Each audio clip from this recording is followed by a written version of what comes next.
Donc, bienvenue à notre quatrième cours DNF 8001. On va aller regarder aujourd'hui une introduction au système de gestion de bases de données.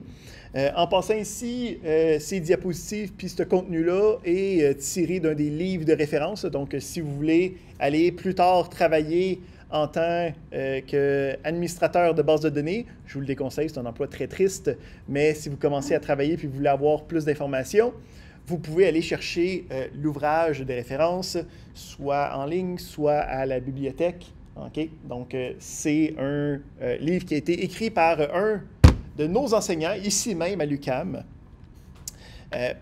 de Robert Godin, Système de gestion de base de données par l'exemple. Fait qu'on va regarder aujourd'hui un peu c'est quoi la prémisse des systèmes de gestion de base de données. Fait que premièrement, on va se poser une question là, qui nous permet un peu établir les choses.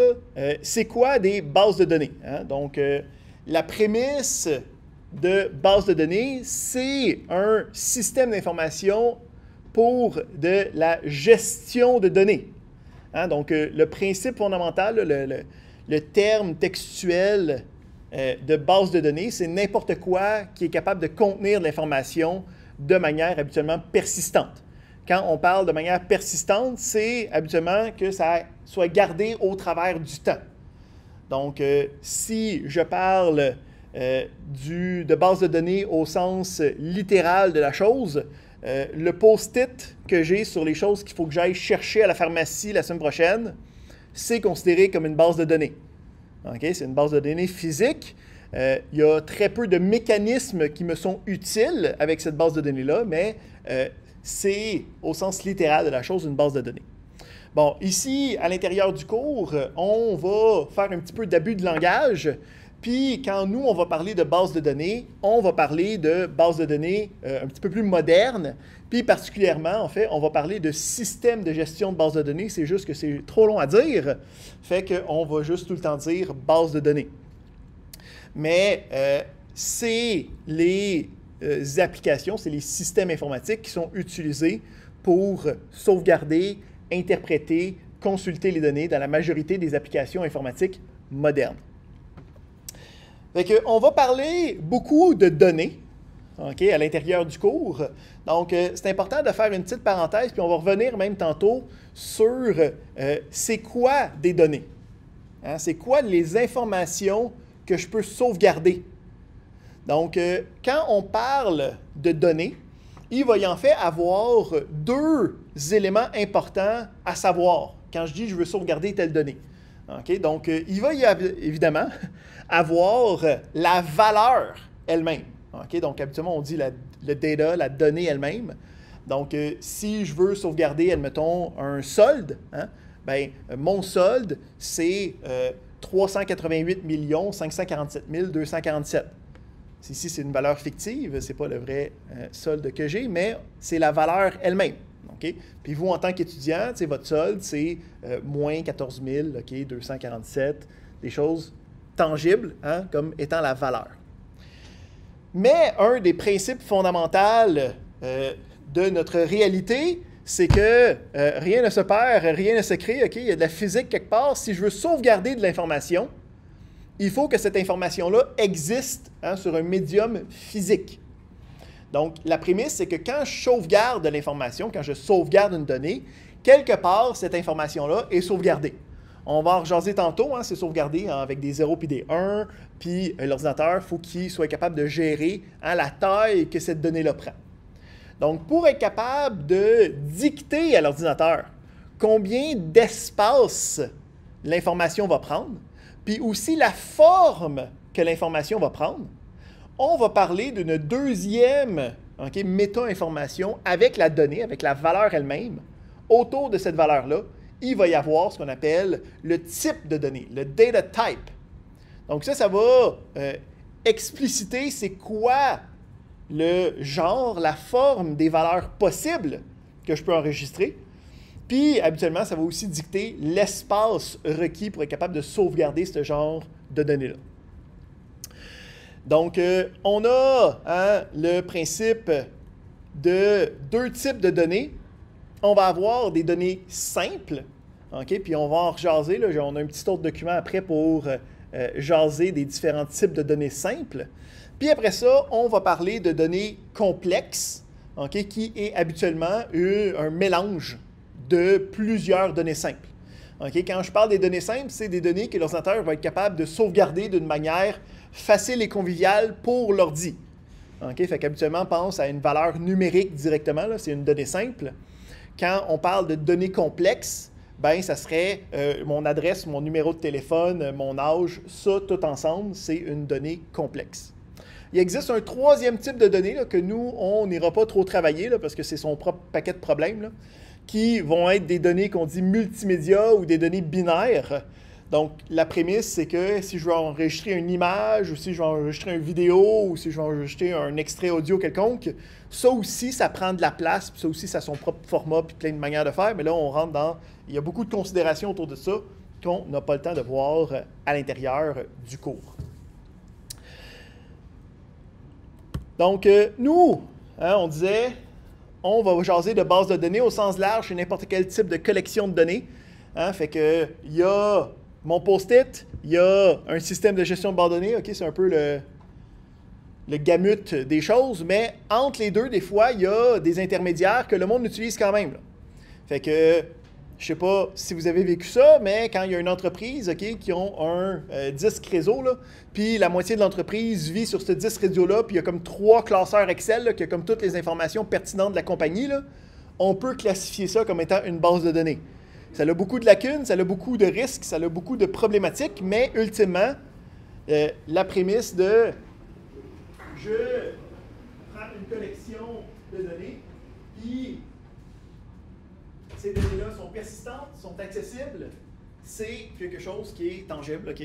Ça marche jusqu'à temps que ça ne marche plus, mais c'est quelque chose qui existe et qui est utilisé. Quand on a besoin de quelque chose de plus formel, OK? Donc, on va avoir besoin de valider les données, on va avoir besoin de sécuriser les données, on va avoir besoin de s'assurer que les différentes transactions qui se font en même temps, OK, sur cette base de données-là sont garanties. Bien, là, il va falloir aller chercher quelque chose de plus complexe, puis quelque chose de plus robuste. Puis c'est là que vient notre utilisation des bases de données. OK? Donc, quand nous, on va parler de bases de données, on va parler de systèmes de gestion de bases de données, donc des SGBD, ou en anglais, c'est des Database Management Systems, des DBMS. Donc, le principe de ces SGBD-là, c'est d'être capable de fournir les préceptes initiales des bases de données, donc être capable d'être une collection de données, être capable d'avoir de l'information persistante, mais ça va rajouter différents éléments qui vont nous permettre d'assurer beaucoup de choses, de valider, de sécuriser. Donc, ce que ça va nous permettre de créer des structures de données.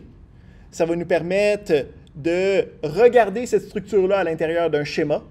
Puis, il va y avoir aussi le principe de gestion de l'information. Donc, ça ne sera pas juste par rapport aux données, mais ça va être tout autour, avec un système qui va nous permettre de faire la gestion d'une base de données. Donc, ça ne sera pas juste de sauvegarder les données, ça va être aussi toutes les activités entourant les données. Donc, être capable de créer des utilisateurs qui sont capables d'accéder à seulement certaines données, de me donner un message d'erreur si j'essaie de faire une opération qui est invalide. Okay? Donc, ça, c'est toutes des choses qui sont impossibles avec des bases de données simples. Donc, si tu as un classeur Excel, il n'y a pas personne qui va t'arrêter de taper l'information dans une case à côté de la bonne case, puisque là, ça fuck toutes tes différentes règles. Le but des systèmes de gestion de bases de données, c'est d'être capable d'être plus robuste que ça en nous offrant la capacité de sauvegarder des données de manière persistante. Donc, quand on parle de système de gestion de bases de données, ça va être un logiciel spécialisé qui va rouler sur un ordinateur quelconque, puis qui va attendre d'avoir des interactions avec d'autres utilisateurs, d'autres programmes extérieurs. Donc, quand on parle d'un système de gestion de base de données, ce n'est pas habituellement une application que je peux voir le résultat facilement. OK? Donc, habituellement, ces SGBD-là vont rouler sur des serveurs externes, OK, sur des grosses tours OK, dans des racks qui permettent d'avoir beaucoup plus de capacité que ce qu'on est capable d'avoir sur des ordinateurs personnels ou des ordinateurs de bureau. Avec ça, on va avoir le principe de qu'est-ce que je suis capable de faire avec cette SGBD-là.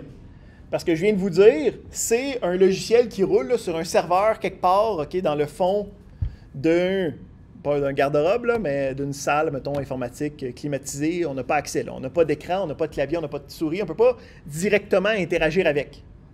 Non seulement ça, mais sa capacité à sauvegarder les informations vont être faites d'une manière qui est spécifique à son implémentation pour assurer plein d'éléments qu'on vient de jaser, là, la sécurité, la persistance, plein d'options qu'on va voir dans un instant. Fait que comment est-ce que je fais pour travailler avec cette SGBD-là? Comment est-ce que je fais pour être capable de transiger de l'information? Comment je fais pour enregistrer l'information dedans? Puis comment je fais pour aller voir l'information qui est déjà à l'intérieur de la base de données? Hein? Donc ici, en passant, on vient de dire qu'il y a un terme officiel pour les bases de données, qui est n'importe quelle collection de données persistantes, puis que nous, on va parler de système de gestion de bases de données. Mais comme je l'ai dit, SGBD, c'est beaucoup trop long à dire à chaque fois. Fait que quand je parle de base de données, à partir de maintenant, c'est implicite que je veux dire un système de gestion de base de données. OK? Donc, comment est-ce que je fais pour parler, pour interagir avec cette base de données-là? Bien, qu'est-ce qu'on va faire? C'est qu'on va se définir un langage, hein, un peu comme un langage de programmation, mais ici, ça va être un langage de requête, qui va me permettre d'envoyer des instructions à la dite base de données. Puis la base de données va pouvoir me répondre avec un format standardisé pour voir le résultat de ma requête. Fait que là, le principe, c'est qu'il va y avoir différents niveaux de langage, dépendamment de qu'est-ce que je veux faire à l'intérieur de la base de données. Donc, si on parle au niveau qu'on a vu jusqu'à présent, là, au niveau de modélisation, au niveau de la création d'un schéma. Donc, petit rappel, un schéma, hein, c'est le terme utilisé en modélisation en base de données pour représenter la description des structures de données de mon système. Donc, quand on fait notre diagramme de classe, quand on a fait notre schéma relationnel, quand on a fait nos petites boîtes, nos petites flèches, okay, les cardinalités, tout le kit, c'est qu'on a écrit le schéma de notre structure de données. Donc, quand je vais vouloir représenter ce schéma-là dans ma base de données, je vais utiliser un langage spécifique, okay, qu'on dit le LDD, okay, ou en anglais le DDL, pour le Data Definition Language, le langage de définition de données. Donc, ça me permet de représenter okay, les différentes tables, leurs relations, et ainsi de suite. Donc, le schéma va être représenté dans cette partie-là. On va voir après ça qu'il va y avoir d'autres niveaux de langage pour la manipulation de données, puis le contrôle de la base de données.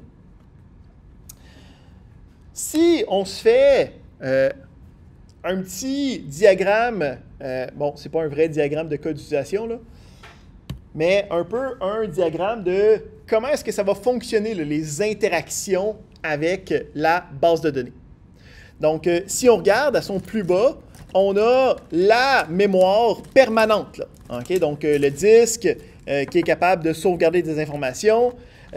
La prémisse, c'est que, oui, il va y avoir le principe de fichier là, qui va exister, mais ce n'est pas des fichiers qu'on va pouvoir ouvrir nous-mêmes. Okay? Donc, on n'a pas accès directement aux données persistantes qui sont sauvegardées à l'intérieur de notre base de données. Nous, qu'est-ce qu'on va avoir? Je vais sortir. Je veux.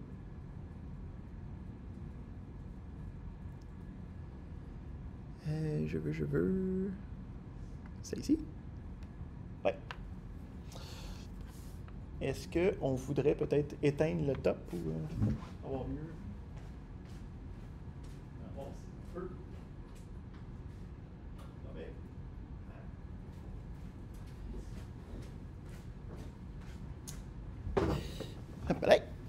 Donc, on a la prémisse de, on va avoir, littéralement des fichiers, mais que nous, on n'ira jamais voir. Hein, je ne peux pas ouvrir directement ces fichiers-là. Ça ne sera pas moi qui gère ces fichiers-là. Ça va être la base de données, la SGBD, qui va gérer ces fichiers-là. Donc, le logiciel, lui, décide qu'est-ce qui est écrit. Puis, il a son propre format qui nous est caché, qui nous est complètement opaque. Là, on ne sait pas comment il a fait ça. C'est d'autres informaticiens qui ont décidé de faire ça. La prémisse, c'est qu'à l'intérieur de ces fichiers-là, il va y avoir deux types d'informations. Les données elles-mêmes, hein, les valeurs directes, puis les métadonnées. Hein, donc, quand on parle de métadonnées, quand on parle de choses méta, là, dans la vie en général, c'est habituellement les éléments qui sont les mêmes éléments, mais qui sont autour des éléments eux-mêmes. Hein, fait que pour des métadonnées, qu'est-ce que ça implique? C'est que c'est des données, c'est des valeurs, mais qui sont autour des vraies valeurs. Hein, donc, j'ai le numéro de téléphone. Le numéro de téléphone, c'est quoi?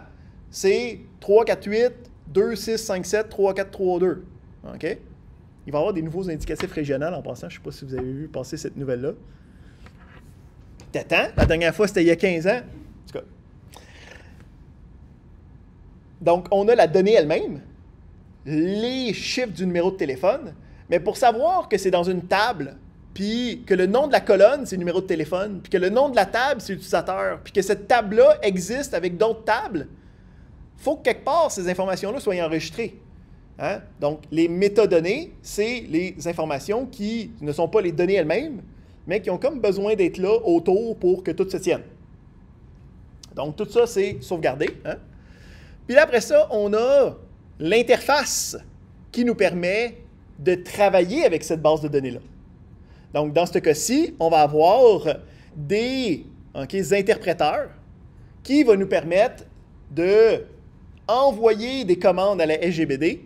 Elle va faire des transactions sur les fichiers pour aller voir c'est quoi la vraie information, puis va être capable de nous renvoyer des résultats.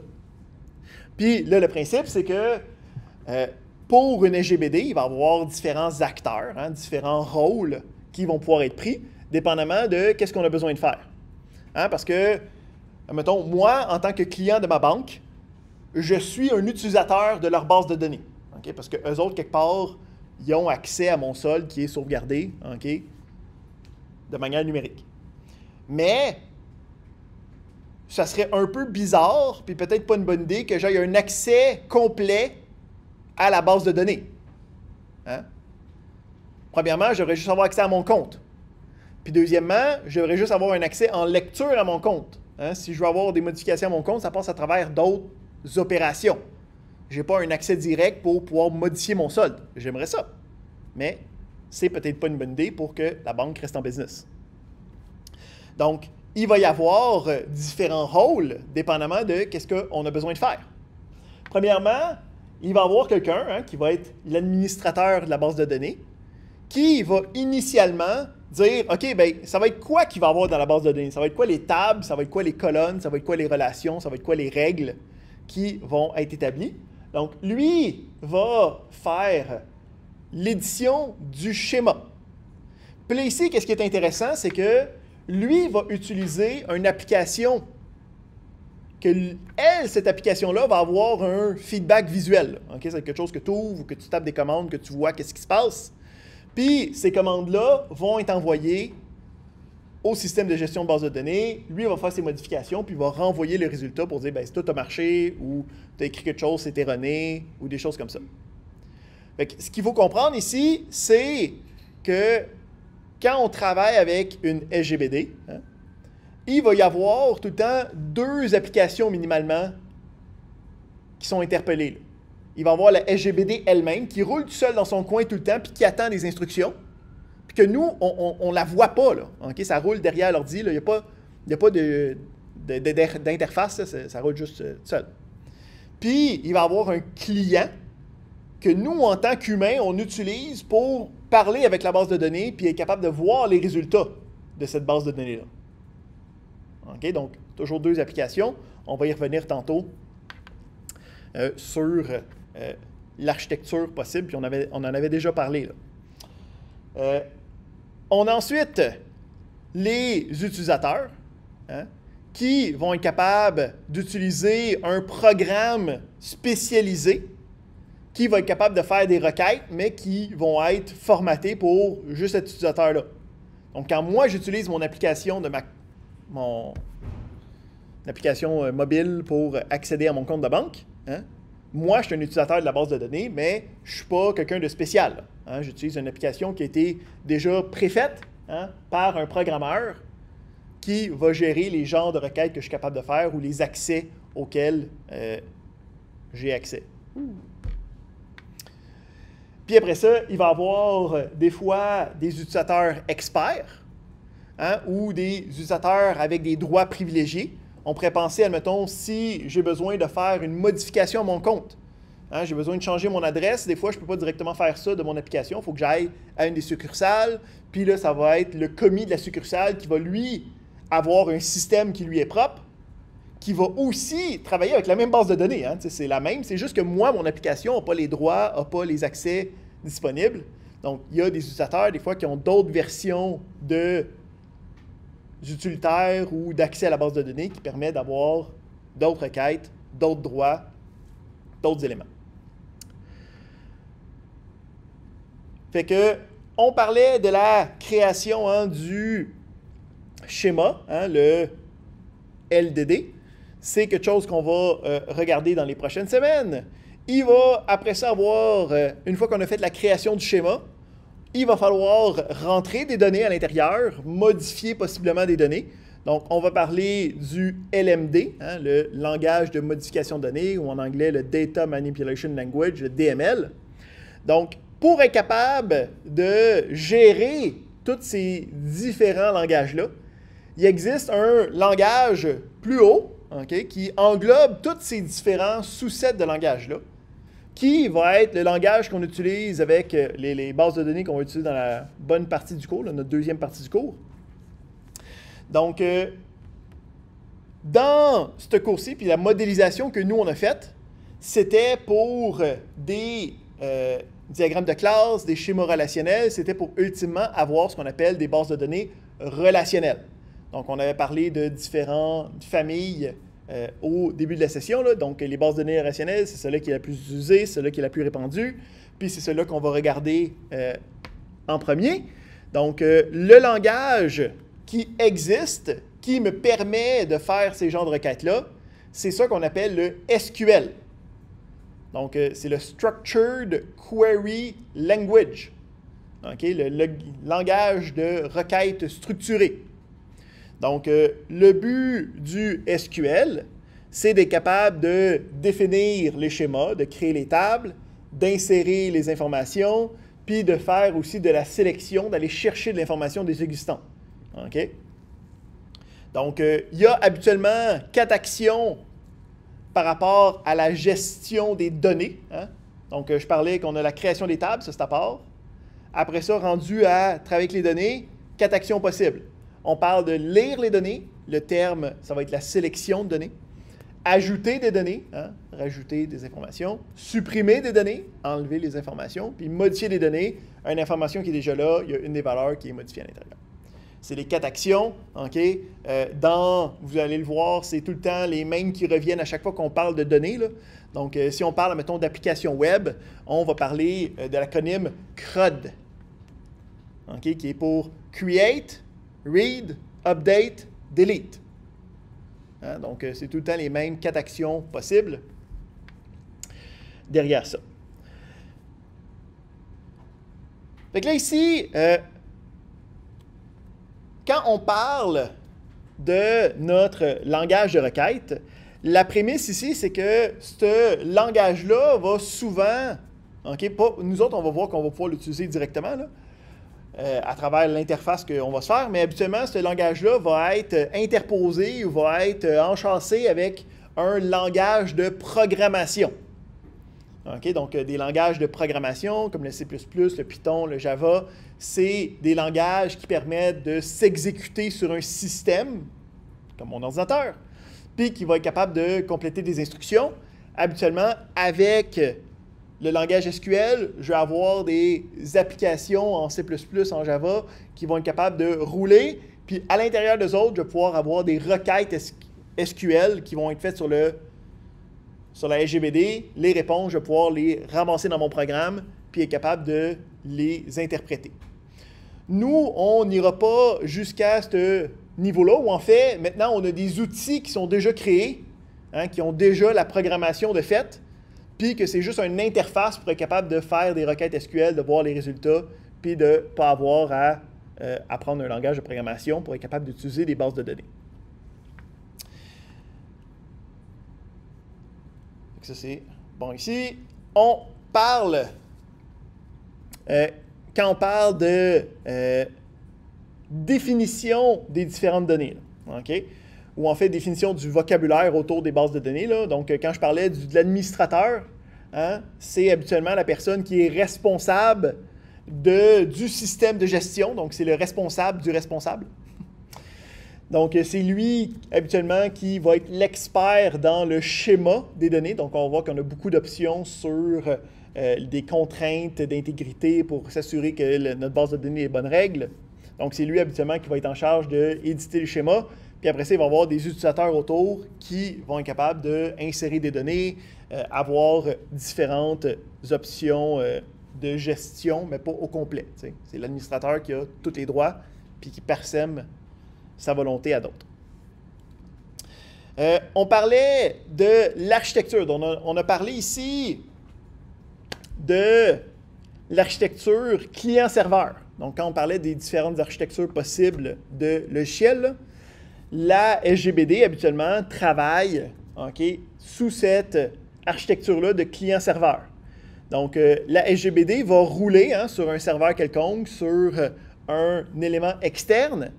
Puis, nous, qu'est-ce qu'on va faire? C'est qu'on va utiliser un programme local, un programme qui roule sur notre ordi, puis qui va être capable de se connecter à cette base de données-là, envoyer les requêtes, recevoir les résultats, puis être capable de nous fournir ces résultats-là en temps et lieu.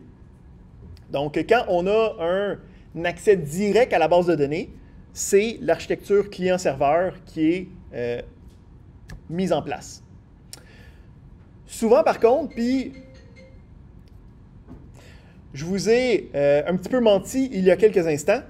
Donc, je vous ai dit tantôt, je sors mon téléphone, je regarde mon compte de banque, puis ça va me dire c'est quoi mon solde en interrogeant la base de données. C'est faux. C'est pas comme ça que ça marche. Parce que d'un point de vue de sécurité, d'avoir un accès direct à la base de données, même si c'est avec un compte restreint, c'est quelque chose qui peut facilement devenir problématique. Fait que souvent, qu'est-ce qui va se passer? Puis c'est pas mal le de facto des applications web ou des applications qui passent à travers le web. Donc, l'application mobile pour savoir me connecter à mon compte de banque, ça passe à travers le web. Là. Ça va être une architecture qu'on dit multicouche. Donc, habituellement, on parle de 3 couches. Donc, il va y avoir la base de données, qui est à un bout de l'équation. Il va y avoir moi qui est à l'autre bout de l'équation avec mon application qui sert juste d'interface. Puis, entre les deux, il va y avoir une troisième application qui va être ce qu'on appelle le serveur. Ou parfois, dans le monde du web, là, on appelle ça le back-end. Donc, la prémisse du serveur, c'est d'être capable d'être une application plus sécurisée que juste une base de données, parce que le principe de la SGBD, c'est qu'on est juste capable de communiquer avec elle à travers le langage SQL.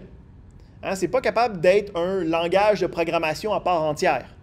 Donc, ce n'est pas capable de gérer toutes les éventualités ou tous les prospectus possibles de qu'est-ce qu'on a besoin de faire.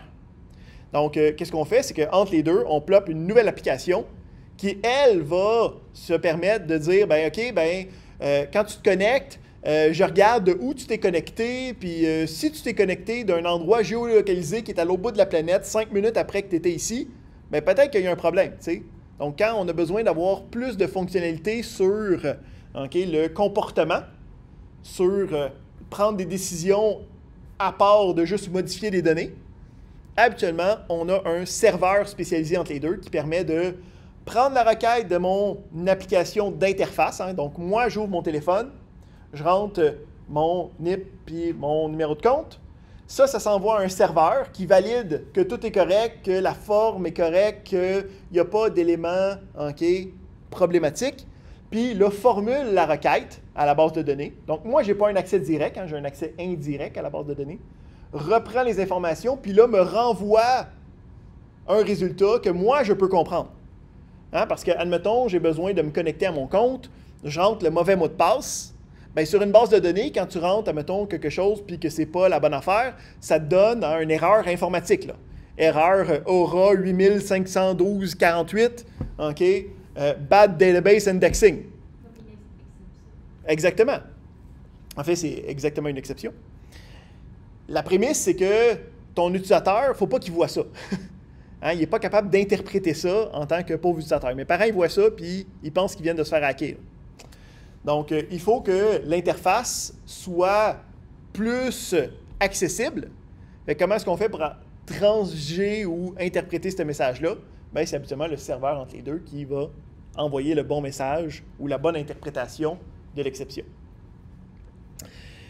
Il existe aussi différentes autres architectures qui sont utilisées dans les bases de données, particulièrement quand on commence à travailler de manière, mettons, un déploiement mondial. Là, Donc, la base de données qui roule Facebook, ce n'est pas un ordinateur qui roule la SGBD. Parce que ce n'est pas assez fort pour les centaines de millions, les milliards de requêtes qu'il y a à chaque jour. Donc, la prémisse ici, c'est qu'on peut avoir ce qu'on appelle des bases de données distribuées ou qu'on dit réparties. Donc, la prémisse ici, c'est que la base de données est comme coupée en morceaux, puis est étalée sur plusieurs ordi qui, eux, se communiquent ensemble pour être capable de gérer chacune une partie de l'information. Là, comment est-ce que l'information est répartie? Est-ce que l'information est redondante entre les différents systèmes? Comment je fais pour aller chercher de l'information qui n'est pas nécessairement dans ma partie? C'est toutes des excellentes questions que la SGBD gère tout pour toi. C'est ça la force de la SGBD. Puis finalement, on a aussi, dans d'autres types de gros problèmes, habituellement dans les problèmes de big data, où c'est qu'on a un tout qu'on veut comme tout accéder en même temps, mais que c'est rendu trop gros pour notre ordinateur, on peut avoir le principe de base de données parallèles. Donc, les bases de données parallèles, c'est d'être capable de, encore une fois, découper les choses, mais d'une autre manière, pour être capable d'accéder aux éléments, puis de regrouper ces éléments-là ensemble contextuellement pour être capable de faire des opérations, puis que les résultats des opérations soient comme mélangés ensemble pour avoir un résultat final. Donc, quand on travaille au niveau des mégadonnées, c'est le genre d'architecture qui est utilisé. On a aussi le principe d'entrepôt de données. Donc, le principe des entrepôts de données, c'est une sous-catégorie des bases de données. Donc, habituellement, le principe des entrepôts de données, c'est quand j'ai une base de données, mais que j'ai d'autres sources d'informations possibles. Si, oui, OK, j'ai une base de données, puis il y a une partie de l'information, mais il y a un fil continuel de nouvelles informations, de sensors ou de logs, ou il y a des rapports qui sont écrits, puis que je veux toutes les mettre ensemble, puis je vais être capable d'analyser ces données-là. C'est ce qu'on appelle un entrepôt de données. On va en rejaser un petit peu plus une fois qu'on va avoir bien parlé de nos SGBD relationnels de base, là. Fait que ici, c'est un peu partie remise. Donc, on va aussi jaser quand est-ce qu'on l'utilise, c'est quoi le genre de choses qui est possible. Donc, ça, c'est un peu où c'est qu'on est rendu, là, avec les Data Warehouse, puis leur plus grand frère qui s'appelle les Data Lake. C'est quand tu as encore plus de données. On va jaser de ça en temps et lieu. Fait qu'ici, on va parler un petit peu de quand on a une base de données, qui n'est pas une SGBD. Hein? Donc, quand on a une collection d'informations qui n'est pas un système de gestion de base de données, habituellement, la version la plus simple, là, on pense à un fichier Excel. Là. Okay? On va appeler ça juste un système de gestion de fichiers. Donc, ça va être juste des fichiers. On a juste comme les informations directement, puis on peut y accéder directement aux données. Ça a des avantages, c'est très rapide, c'est très convivial, c'est très visuel. Mais on va voir c'est quoi la différence entre les deux, okay, au niveau des SGBD. Avant de faire ça, on a le droit de prendre une première petite pause. Donc, on revient à 18h30 pour regarder les comparaisons des systèmes de gestion de fichiers avec les SGBD. À tout de suite. On est donc de retour. On est en train de regarder le principe de SGBD, hein, qu'on appelle juste BD. Puis, on veut le comparer pour voir c'est quoi les lacunes possibles à un système de gestion de fichiers, là, de juste mettre ça dans Excel, puis de voir qu'est-ce qui va arriver entre les deux. Donc, on va se mettre un exemple qui va nous permettre de facilement voir c'est quoi les lacunes de juste utiliser des fichiers comme base de données. Donc, ici, on se donne comme exemple, on a une entreprise quelconque, puis à l'intérieur de l'entreprise, j'ai une liste des différents comptes. Hein? Donc, j'ai différents clients, j'ai différents comptes à l'intérieur de mon entreprise. Puis, l'entreprise est une entreprise qui a différents prêts possibles. OK? Fait que j'ai deux différents fichiers initialement, les comptes de mes clients, les différents prêts que je fais à ces clients-là, puis j'ai des nouvelles transactions, des nouveaux clients, des nouveaux prêts qui se font, puis je vais être capable de gérer ça. Hein? Juste pour se donner un petit peu l'idée, là, on a un exemple des deux différents comptes, des deux différents fichiers qui auraient les comptes et les différents prêts. OK? Fait que le premier, c'est les différents comptes. On voit qu'on a des numéros de compte, on a des noms de clients, les adresses, les numéros de téléphone, les dates d'ouverture, des soldes. Puis en dessous, on a les différents prêts. Hein? Donc, chaque élément est quand même identifié. Là. On sait qu'on parle de clés primaires pour être capable de gérer ces informations-là.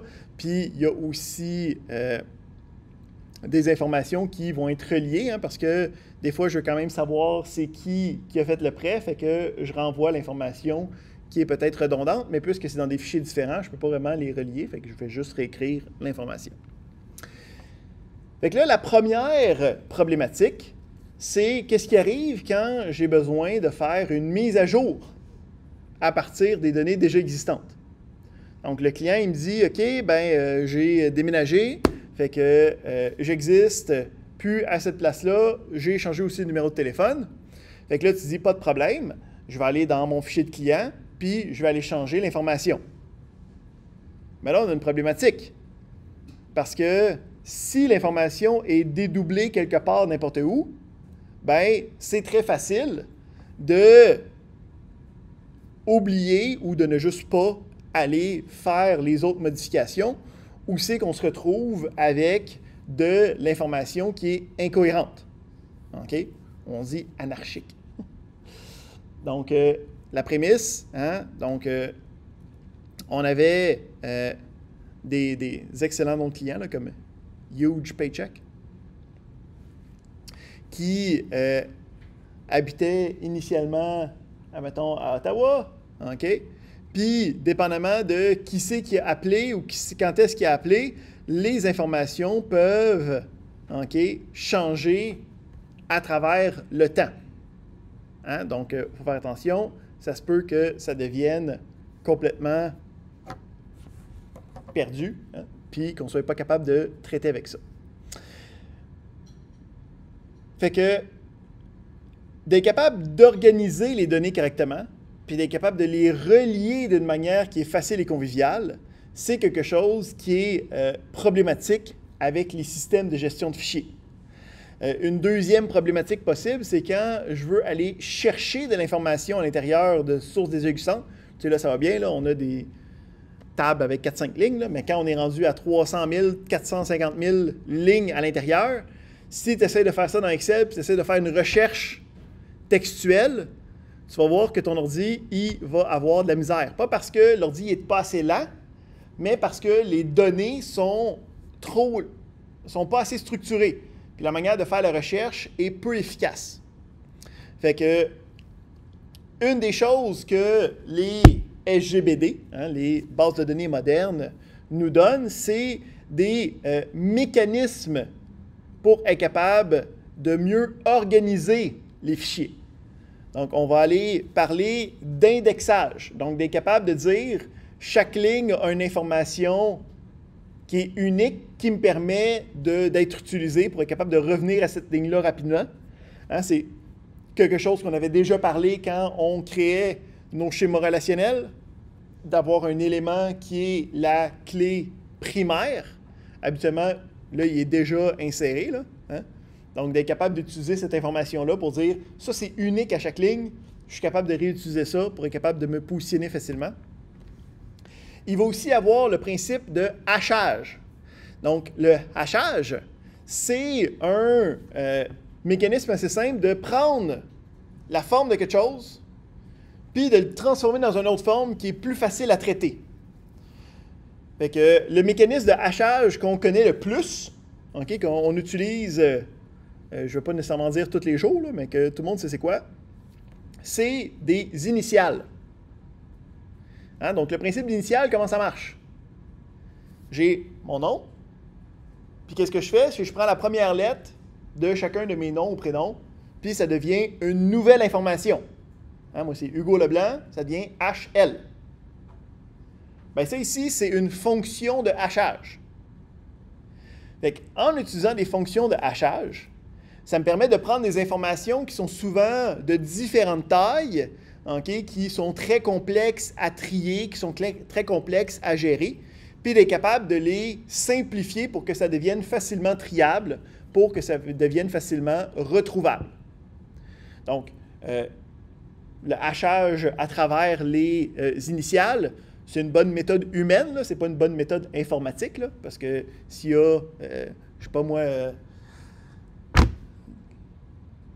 le gars qui a fait House, Hugh Glory, bien, si tu prends les initiales, ça donne la même chose. Fait qu'il y aurait peut-être un conflit, comme c'est peut-être pas la meilleure des méthodes, mais le principe reste là. On a aussi d'autres mécanismes un petit peu plus complexes, comme l'organisation par graphe, qui utilise des graphes pour être capable de mettre des relations des éléments, ou d'être capable de lier des parties de fichiers ensemble pour être capable de faire un lien vers, tu peux aller par là pour continuer à chercher sans avoir à tout ouvrir, sans avoir à tout faire les requêtes. C'est des mécanismes que les SGBD utilisent pour être capable de faciliter l'organisation. Donc, quelque chose que les SGBD vont nous donner, c'est que d'avoir beaucoup de données, ce n'est pas nécessairement une problématique comme si je donne ça dans Excel. Deuxième élément que les SGBD nous donnent, ça va être le principe d'intégrité sémantique. Des mots fancy pour dire des choses très simples. Donc, premièrement, quand on parle d'intégrité, c'est d'être véridique ou d'être conforme par rapport à qu'est-ce qu'on veut ou qu'est-ce qu'on s'attend. Donc, quand je parle d'intégrité, ben, c'est d'être capable de dire que les informations qui sont dans la base de données, quand j'ai une colonne qui s'appelle, mettons, numéro de téléphone, je ne peux pas avoir une adresse là-dedans. Donc, ça serait un bris d'intégrité. Excel n'a pas de mécanisme, ou en tout cas très peu de mécanismes pour la validation d'intégrité. Si tu tapes la mauvaise chose dans la mauvaise cellule, ça va juste arrêter de fonctionner. Accès, bien, déjà, comme je dis, Excel a des mécanismes d'intégrité. Tu peux sélectionner la cellule, puis donner le type, puis ça va te essayer de... Puis tu peux forcer le type pour que tu ne puisses pas mettre du texte, admettons, dans quelque chose qui est un sol, tu sais. Fait que tu peux... Effectivement, Access, en passant, est un bébé SGBD. Donc, tous les principes d'Access, si tu les prends à une formule plus grande, c'est qu'est-ce que les SGBD apportent. Là. Fait qu'effectivement, Access a le même principe de vérification d'intégrité par des mécanismes sémantiques. Justement, deuxième mot, fait que, principe d'intégrité, il faut que ça aille comme les bonnes informations, les informations véridiques. Puis le principe de sémantique, okay, c'est à travers des règles. Okay? Donc, la sémantique, c'est des règles de syntaxe, des règles de fonctionnement. Donc, à travers des règles, on va être capable d'imposer une version de c'est quoi la réalité, c'est quoi les valeurs possibles. Puis, la base de données, hein, la SGBD, va être capable de refuser des transactions, va être capable de refuser des instructions qui briseraient cette intégrité sémantique-là. Donc, nous, qu'est-ce qu'on va pouvoir faire? C'est qu'on va pouvoir ajouter des contraintes d'intégrité sémantique. Fait que, une version facile, là, si on parlait des comptes tantôt, là, il y avait des soldes. Je ne veux pas que les soldes tombent négatifs. Ça, c'est une contrainte d'intégrité sémantique. Si tu t'en vas faire ça comme action, je veux que tu me bloques. Donc, on va voir que dans les SGBD, on va avoir le langage va être fait pour ça. Ce qui n'est pas possible dans nos systèmes de fichiers. Deuxième chose que les SGBD nous offrent, c'est le principe de contrôle de concurrence. Donc, ici, on a la prémisse que quand on utilise une base de données puis qu'on veut que ce soit à travers une application, à travers une entreprise, il est très probable que plusieurs personnes ou plusieurs entités veulent faire des transactions en même temps. Hein? Donc, il y a moi qui est en train de transférer de l'argent de mon compte, puis il y a quelqu'un d'autre qui est aussi en train de déposer un chèque, puis il y a quelqu'un d'autre qui est en train de retirer, puis il y a quelqu'un d'autre qui est en train d'ouvrir un compte, puis tout ça, ça se passe en même temps. Puis là, la problématique, c'est si on ne fait pas attention, il va y avoir un problème de concurrence. Fait qu'ici, on a un exemple. OK?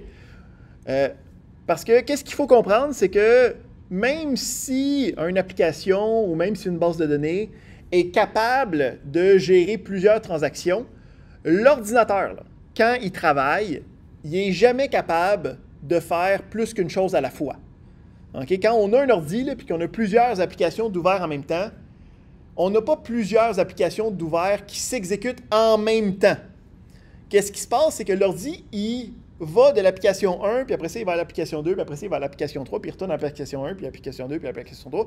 Puis il le fait tellement vite que nous, de nos pauvres yeux humains qui sont seulement capables de percevoir des informations okay, à 120 fois la seconde, ça semble simultané. Okay? Mais l'ordi, lui, il fait ça 1, 2, 3, 4, 1, 2, 3, 4, 1, 2, 3, 4. Fait que l'ordi, il est juste capable de faire des choses de manière séquentielle. OK? Fait qu'ici, on a un exemple de qu'est-ce qui arrive quand on a deux processus qui arrivent en même temps ou un peu décalés dans le temps, mais qui travaillent sur le même ensemble de données. Puis le genre de choses qui peut arriver comme problématique. Parce qu'admettons que j'ai besoin de transformer une donnée. Admettons, je veux aller déposer dans mon compte, hein, puis je vais mettre des chèques. Fait que l'ordinateur, quand il veut faire cette transaction-là, lui, en fait, il y a plusieurs instructions à faire en même temps. Hein? Puis quand on dit en même temps, ça veut donc dire de manière séquentielle, puis qu'il essaie de les faire très vite. Fait que quand on veut modifier quelque chose, habituellement, il va falloir aller chercher l'information, faire l'opération mathématique, puis là, après ça, aller sauvegarder le résultat quelque part. Ces opérations-là se font de manière individuelle. Tu n'as pas le droit de le faire en même temps avec d'autres. Ça ne marche pas, l'ordi n'est pas capable. Fait qu'admettons que j'en ai deux qui arrivent en même temps. OK? Ou en fait juste un petit peu décalé. Fait qu'ici, ce qu'on a, c'est qu'on a une table là, qui s'en va dans le temps. OK? Fait qu'on commence, on est au temps 0, puis on a une première action qu'on veut faire. OK, qui va aller lire, faire une opération. Ici, c'est déposer 5 $ dans mon compte. Puis après ça, il va aller écrire la nouvelle information. Mais là, on a une deuxième information qui va aller déposer un autre 2 $ dans mon compte. Mais elle arrive juste un petit peu après la première. Fait que là, ça fait en sorte que les deux opérations essayent de se faire en même temps. Elles ne sont pas faites en même temps, ils sont faites tac, tac, tac, tac, tac, tac. Fait que qu'est-ce qui va se passer? Mon premier processus va aller lire mon compte courant. Hein? Fait qu'à ce moment-là, mon compte est à 8. Puis là, il va faire parfait, j'ai fait ça. Oh, l'autre vient d'arriver. Je vais aller faire l'autre aussi en même temps. Hein? Fait que je vais aller lire le solde du compte en ce moment, qui est 8. Puis là, il met ça en mémoire. Fait que là, il y a comme 2 8 en mémoire. Il va aller revenir en première parce qu'il fait tac, tac, tac, tac, tac. Il va dire parfait, je vais prendre le solde courant, hein, c'est 8, ici. Il l'a sauvegardé ici. Puis il va ajouter 5, ça va devenir une nouvelle valeur. Hein, donc 8 plus 5, ça donne 13. Puis après ça, il va aller écrire ça dans mon compte. Fait que dans le fichier, ça devient 13. Fait que là, il est comme parfait, j'ai même fini le processus, je peux tout de suite passer au deuxième processus puis terminer. Fait que là, le deuxième processus, il va dire, prends le solde que moi j'ai mis en mémoire, 8, rajoute 2. Ça me donne 10. Puis il est comme, OK, va l'écrire, va le mettre à 10. Fait que mon compte était à 8 $. J'ai déposé 5 $, puis j'ai déposé 2 $, puis je me retrouve à 10 $. C'est problématique. Donc ici, sans contrôle de concurrence, hein, des opérations qui sont simultanées, parce que des opérations ne peuvent pas être purement parallèles, peuvent causer des problèmes qui sont quand même assez lourds. Là. Donc, avec des fichiers, on n'a aucun mécanisme pour se protéger de ça. Avec des SGBD, c'est intégré à même la gestion des transactions. Donc, quand je vais être en train de travailler sur une partie de ma base de données, d'autres transactions ne pourront pas aller modifier ou causer des problèmes. Puis là, même là, il va y avoir des mécanismes raffinés pour dire, bien, cette partie de base de données-là, si le monde écrive en même temps, c'est pas grave. OK? Parce que c'est quelque chose d'éphémère ou c'est quelque chose qui n'a pas d'importance. Je ne veux pas bloquer les performances. Mais quand vient le temps d'avoir une information comme très, très, très rigide, comme le solde d'un compte, je veux faire en sorte que cet élément-là va être protégé. En fait, qu'est-ce qui se passerait ici? C'est que quand le processus 1 part, bien, il se dit, s'il y a d'autres processus qui essayent de parler au solde, fallait attendre. Il va être capable d'avoir cette conscience-là. Fait que là, qu'est-ce qui arriverait? C'est que le premier processus se ferait au complet, puis seulement après ça, le deuxième processus pourrait s'entamer, puis à ce point-là, bien, le solde serait mis à jour correctement.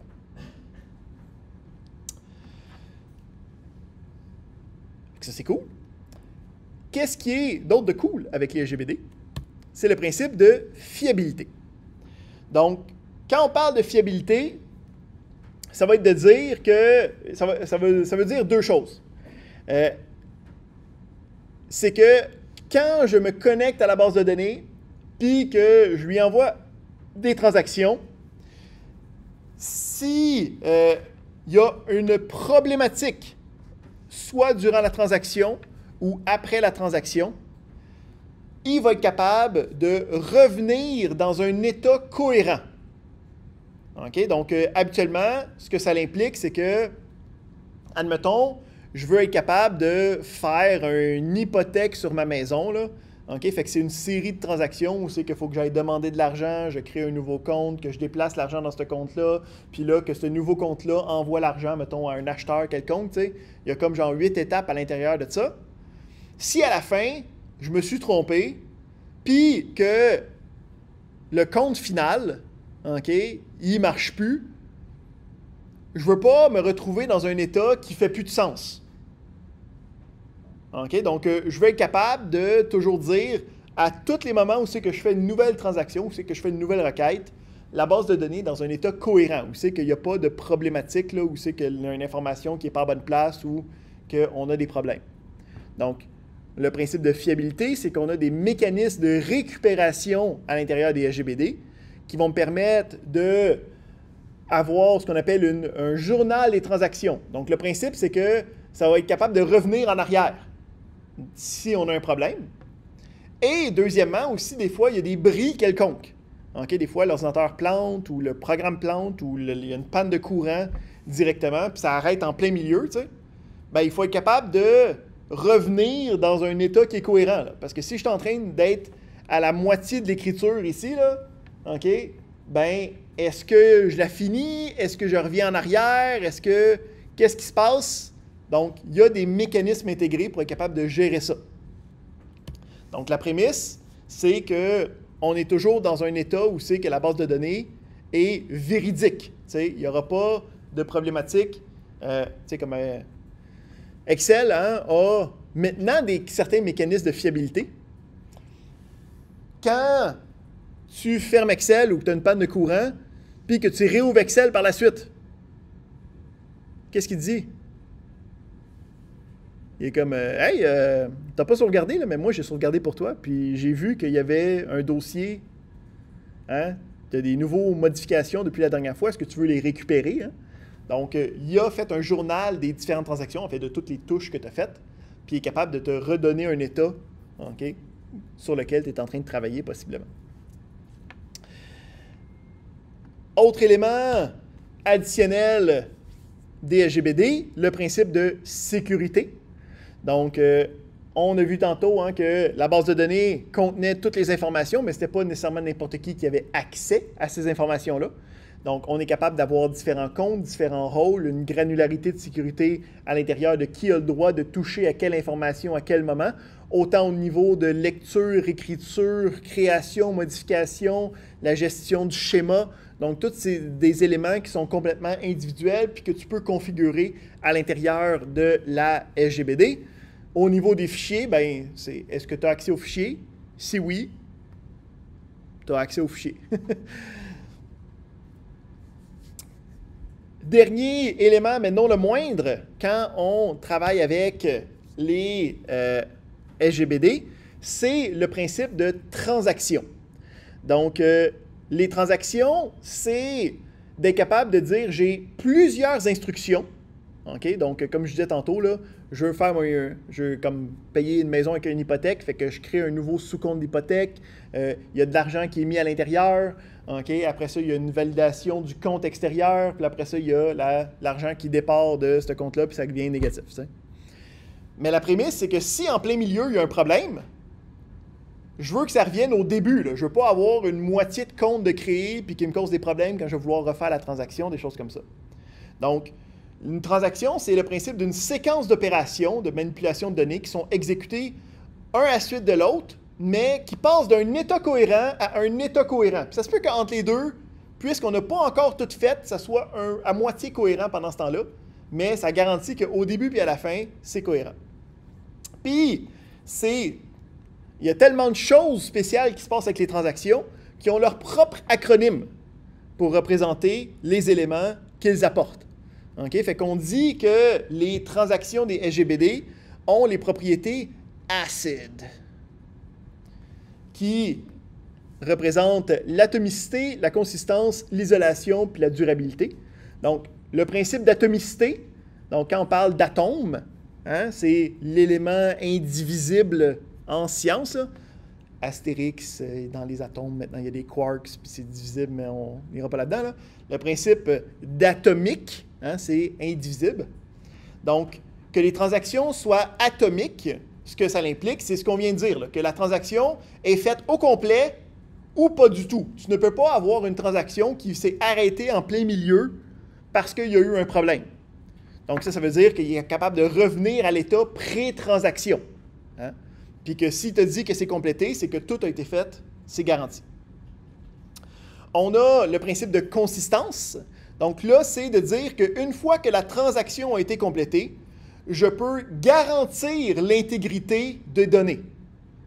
Donc, dans les transactions, si tu fais quelque chose qui laisserait la base de données dans un état incohérent, il va refuser de faire la transaction, puis à cause de ton atomicité, il va revenir dans l'état avant la transaction qui était jugé cohérent.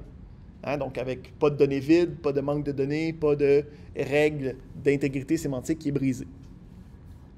On a le principe ensuite d'isolation qui vient rechercher en fait le contrôle de concurrence. Donc, d'être capable de dire que quand je fais une transaction, les données qui sont touchées par la transaction ne peuvent pas être affectées par d'autres transactions durant l'exécution. Donc, il va falloir que les autres transactions y attendent pour que moi j'aille fini pour avoir, encore une fois, un état cohérent, éviter les problèmes de concurrence qu'on a vus un petit peu plus tôt. Puis, on a le point de vue de la durabilité. Donc, le principe de la durabilité, c'est que quand j'envoie une transaction à la base de données, puis que la base de données me dit « OK, j'ai accepté ta transaction », ça implique que les informations sont sauvegardées et qui sont sauvegardées de manière persistante. Ça veut dire que dès que j'ai le OK, il pourrait y avoir une panne de courant, puis cette information-là reste, OK, c'est gardé, c'est pas un problème. La base de données a validé que c'était bien retenu.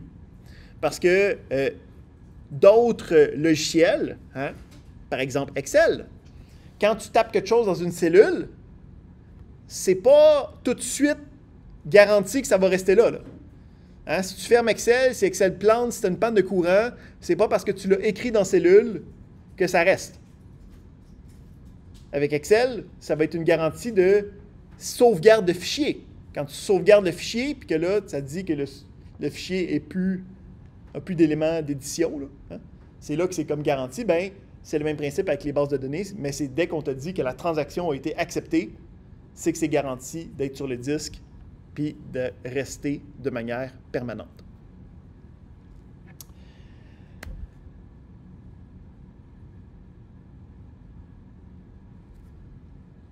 On a aussi le principe d'indépendance des données quand on parle des SGBD. Donc, je vous ai parlé du langage qu'on va regarder, qui est le langage SQL. La prémisse, c'est que nous, on envoie des requêtes. Puis là, lui, derrière, comment il prend ces requêtes-là, puis il écrit des choses dans les fichiers, là, on ne sait pas, nous autres, comment c'est fait. Puis c'est ça, en fait, la force de la base de données. Bien, de la SGBD, là. Encore une fois, base de données, c'est synonyme, c'est SGBD. Parce que ça permet à la SGBD d'utiliser des mécanismes complexes, hein, puis des algorithmes extrêmement puissants qui permettent de faciliter l'efficacité, d'augmenter la rapidité, sans pour autant qu'on ait besoin de voir ces données-là. Hein, donc, lui, ça va transformer des données, ça va les écrire dans un certain sens, puis lui, il va être capable de faire sens de ça, mais nous, on n'a pas une vision de ces fichiers-là. Hein, donc, on a une indépendance entre qu'est-ce que moi je fais, qui est les requêtes, puis comment est-ce que la base de données gère ces requêtes-là, le comment. On n'a aucune idée du comment. Puis, c'est mieux de même. Parce qu'il y a des programmeurs qui ont travaillé des vingtaines d'années, puis qui ont fait plusieurs recherches pour trouver les meilleures manières de sauvegarder de l'information. Ce n'est pas nécessairement la plus visible, mais c'est la plus fonctionnelle. Puis nous autres, on a détaché ça de comment est-ce que nous, on fait pour interfacer avec ces données-là.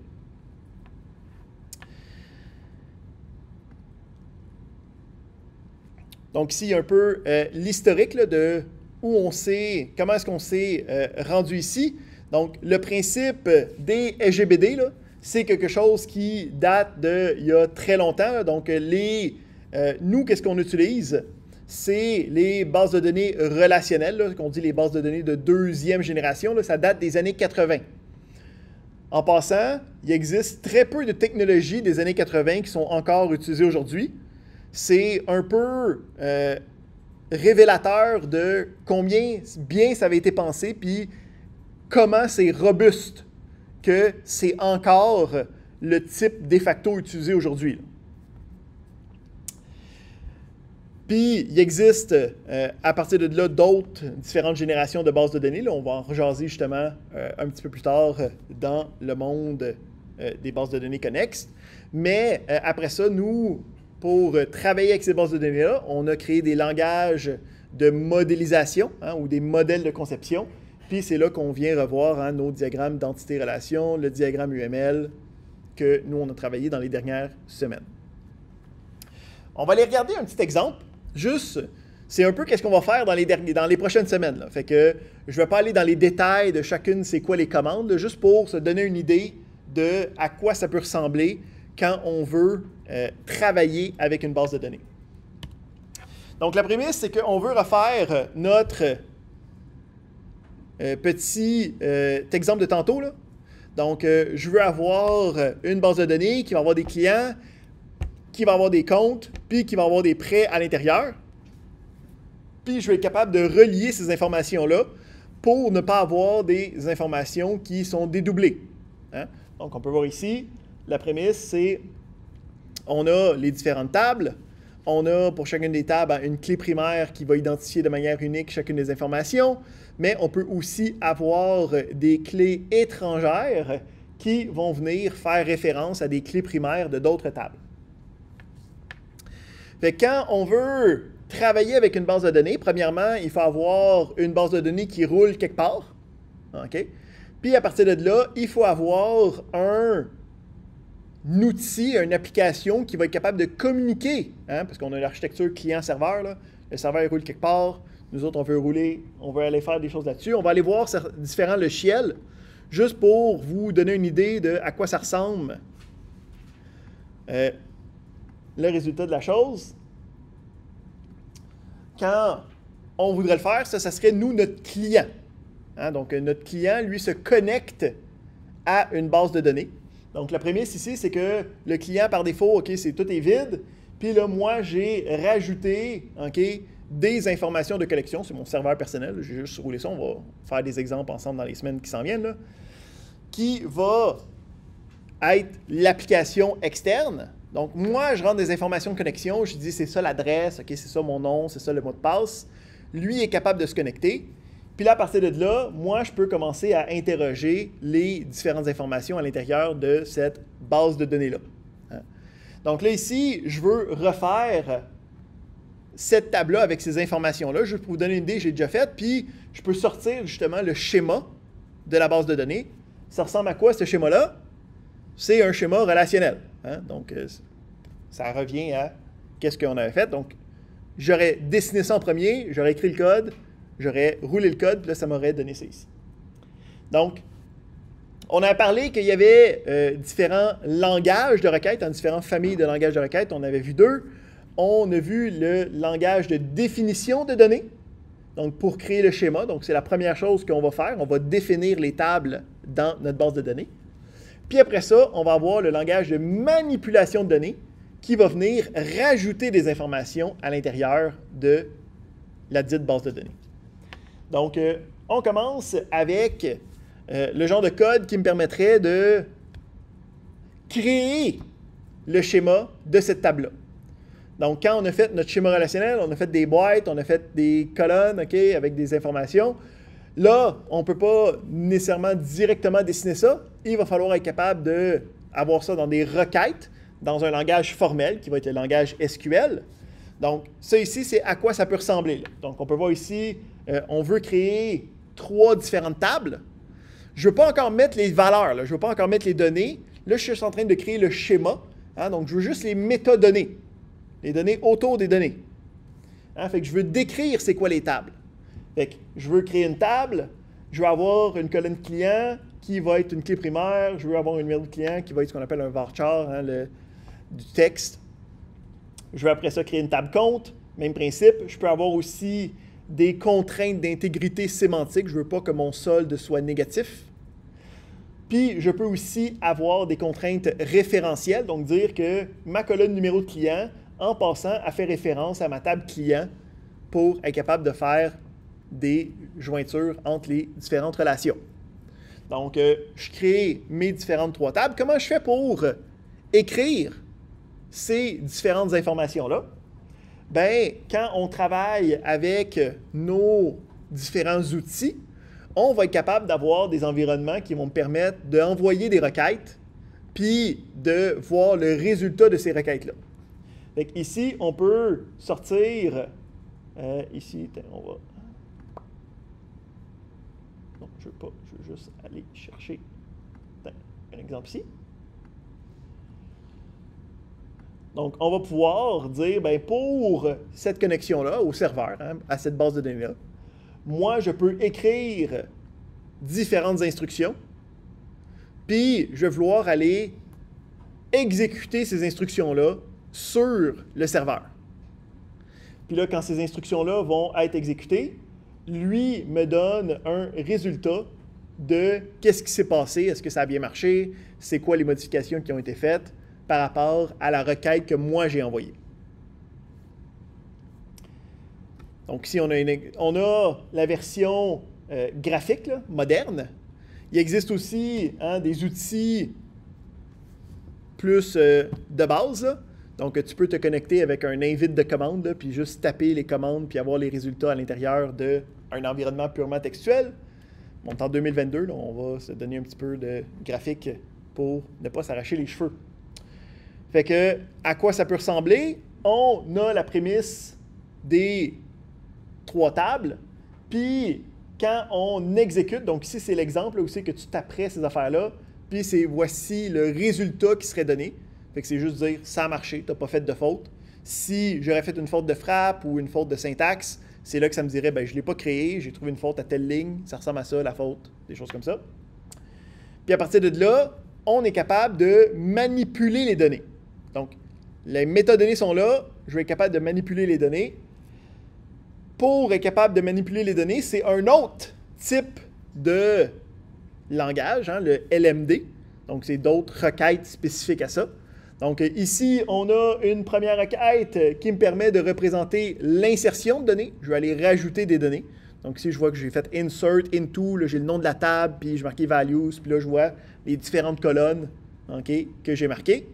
Ça me dit, bravo, tu as réussi à créer une ligne à l'intérieur de la table. Puis, une fois que l'information est dans la base de données, bien, je peux aussi aller la lire, aller faire des recherches pour être capable d'aller sortir cette donnée-là. Donc, j'ai le principe de sélection qui me dit, va sélectionner des données dans la table client, puis là, comme résultat, ça me donne c'est quoi les données qu'il y a à l'intérieur. Si on regarde l'équivalent dans qu'est-ce que nous on fait, on peut regarder ici, là, j'ai ma table client, puis je peux aller voir les données de ça. Je t'ai-tu plus connecté? Il est perdu? Ou est-ce que c'est l'école qui me bloque?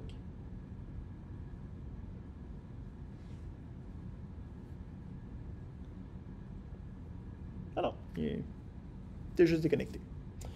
Fait qu'on a le principe de c'est capable de me sortir les informations par rapport au schéma que j'ai créé préalablement. Hein? Puis là, il nous a fait la requête par nous-mêmes. Hein? Mais si je voulais, je pourrais très bien marquer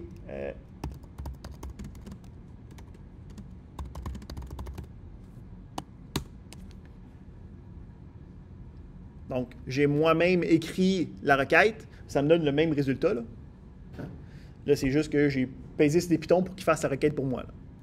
On va voir c'est quoi les différentes possibilités pour faire de la recherche. Okay? Mais la prémisse ici, c'est que maintenant, les différents outils me permettent de comme, gérer ça un peu automatiquement, puis de ne pas avoir à se souvenir de tout par cœur. Parfait. Ça, c'est pas pire, ça, c'est pas pire, ça, c'est pas pire. Ici, on a aussi le principe de gestion des contraintes d'intégrité. Donc, j'avais dit, en fait, on avait dit que certaines colonnes étaient les clés primaires. Hein? On a dit que les clés primaires, c'était une information qui était identifiante, donc je n'ai pas le droit d'avoir 2 fois la même chose.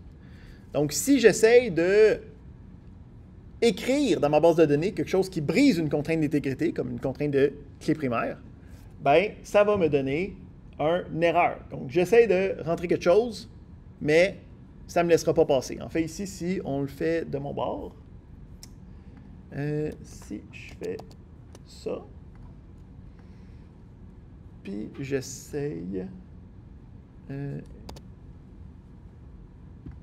on va enlever le reste. Comme j'ai déjà inséré ce compte-là. Là. OK? Fait que, qu'est-ce qui arrive si je réessaye de le réinsérer? Il devrait me donner une erreur. OK? Je peux voir ici l'erreur. Donc, je peux voir ici, ça viole la contrainte d'intégrité de clé primaire, hein, ce qui est effectivement le cas. J'avais déjà cette clé primaire-là dans ma base de données. Je n'ai pas le droit d'avoir quelque chose qui est avec la même clé primaire qui existe déjà. On va voir qu'il existe des manières de générer ça automatiquement là, pour ne pas avoir à nous-mêmes comptabiliser ça, là. Mais c'est la prémisse de ça valide l'intégrité de la table. On a aussi la possibilité de faire des sélections plus complexes, donc où je vais pouvoir aller chercher juste l'information que j'ai besoin.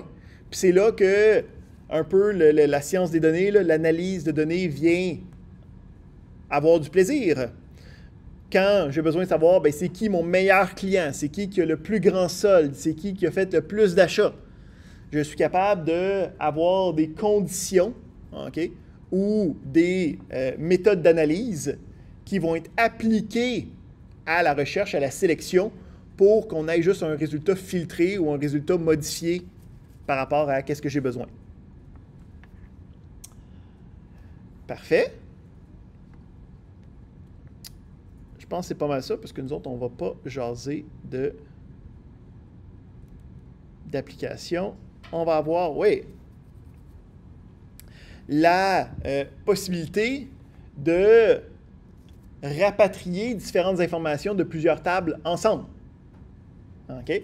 Donc, on va être capable de dire, j'ai ma table de client, j'ai ma table de compte, puis j'aimerais ça avoir les informations qui sont des deux tables comme mélangées ensemble, là. Parce que dans celle-là, j'ai juste les numéros de clients, mais j'aimerais ça avoir le nom du client qui est juste dans cette table-là avec des informations des différentes dates d'ouverture. Fait qu'on va être capable de mélanger des tables ensemble, les cruncher ensemble pour que ça nous donne un résultat qui va être joint ensemble, qu'on dit. Donc, on va être capable de prendre les informations qui sont comme dans table, puis à la place de les dédoubler, on va juste pouvoir les joindre ensemble pour se faciliter la vie.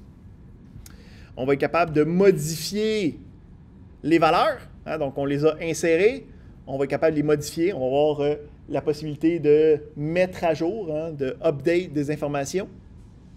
On va être capable de supprimer des informations. Donc, on va être capable de dire « je ne veux plus ces informations-là qui sont dans ma table ». Autant au niveau des données qu'au niveau des métadonnées, au niveau des schémas. Je ne veux plus cette table-là. Hein, c'est aussi quelque chose que je pourrais vouloir. Puis, on va aussi être capable de travailler avec l'organisation des données. Donc, quand on parle de l'organisation, c'est la manière que l'ordinateur est capable de retrouver la donnée qu'on recherche. Donc, si on s'en va faire beaucoup de recherches sur un type ou une colonne spécifique, je vais pouvoir dire à l'ordinateur « Hey, cette colonne-là, je vais souvent l'utiliser pour trier mes affaires ou pour trouver quelque chose. Donne-y un petit boost pour que ce soit plus facile à rechercher. » Donc, ça prend plus de place, mais tes recherches vont être plus rapides. C'est un choix. Habituellement, l'administrateur de base de données, c'est lui qui décide où c'est que ou quel genre d'organisation on va prendre. Mais tout ça, c'est possible. T'sais. On va avoir évidemment les métadonnées qui vont être à l'intérieur. Puis finalement, le principe d'espace-prix qu'on va pouvoir aller consulter pour voir, bien, ça prend combien d'espace sur le disque. Est-ce qu'il y a des choses qui prennent trop d'espace? Est-ce que je peux modifier mon schéma pour que ça prenne moins d'espace? Des choses comme ça. Fait que la prémisse, c'est que nous, on a parlé du modèle conceptuel, hein, le diagramme de classe. On a transformé ça en schéma relationnel. Bien, le schéma relationnel va devenir ce qu'on appelle le schéma physique ou le schéma interne, là, qui est représenté par les commandes SQL du Create Table qui permet de créer la base de données directement pour de vrai. C'est des fichiers dans un ordi, là, mais c'est physiquement réel. Oui, exactement. Dernière chose sur laquelle on veut jaser ce soir, ça va être ici. les différents types de données. Donc, c'est une autre petite page que j'ai mis sur le site. Oups, il faudrait que j'enlève ça. Hop. Hop. Hop, hop, hop. Je veux plus ça. Ouais, excellent. Hop. Hop. Fait que je veux juste passer un petit moment pour représenter c'est quoi les différents types de données de base. Donc, on avait parlé de types de données simples, hein, puis de types de données complexes qui représentent l'amalgame de différentes choses. Les types de données simples, c'est souvent les mêmes représentations, que ce soit au niveau des bases de données, que des langages de programmation, que n'importe quoi d'informatique. Fait que je vais prendre un moment avec vous pour juste passer un peu c'est quoi les standards, hein, qui sont disponibles. Puis, ce qu'il faut comprendre, c'est que tous ces types de données-là, il faut qu'ils soient sauvegardés dans des ordinateurs, ultimement. Okay? Puis, on n'a pas d'ordinateur quantique encore. Fait que nos bons vieux ordinateurs à transistors, la prémisse, c'est qu'on a des transistors, puis on peut voir ça comme des switches. Là, okay? Fait que soit que la switch est allumée, soit que la switch est éteinte, puis si tu en mets un paquet un à côté de l'autre, ça te permet d'avoir quelque chose qui est sauvegardé de manière numérique. Donc, ce qu'il faut comprendre, c'est que l'ordinateur, il est juste capable de sauvegarder des choses avec des 0 et des 1. Il n'y a pas rien d'autre qui est capable de sauvegarder. Fait que si moi j'ai besoin de sauvegarder d'autres choses, il va falloir que je trouve des manières de faire pour être capable de juste utiliser des flips on ou off pour être capable de représenter quelque chose de plus complexe. Fait qu'on va aller voir c'est quoi les genres de choses qu'on veut représenter, puis un peu c'est quoi les mécanismes qui sont utilisés derrière pour être capable de faire ça. Fait que, premièrement, quand on parle de la switch elle-même, là, hein, qui est à on ou à off, on va parler d'une switch qui représente son information de manière binaire. Hein? Bi pour 2, qui a 2 états possibles. Soit à off, soit à on. Ou habituellement aussi 0 ou 1, c'est synonyme. Donc, quand on parle de valeur binaire, hein, c'est sur une base 2, hein, donc 0, 1, à la place d'une base 10. Puis, qu'est-ce qui est intéressant? Fait que pour... J'ai-tu un efface?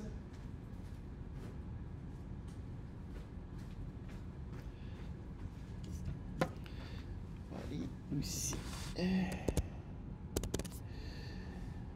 Regardez ça ici. Comme ça.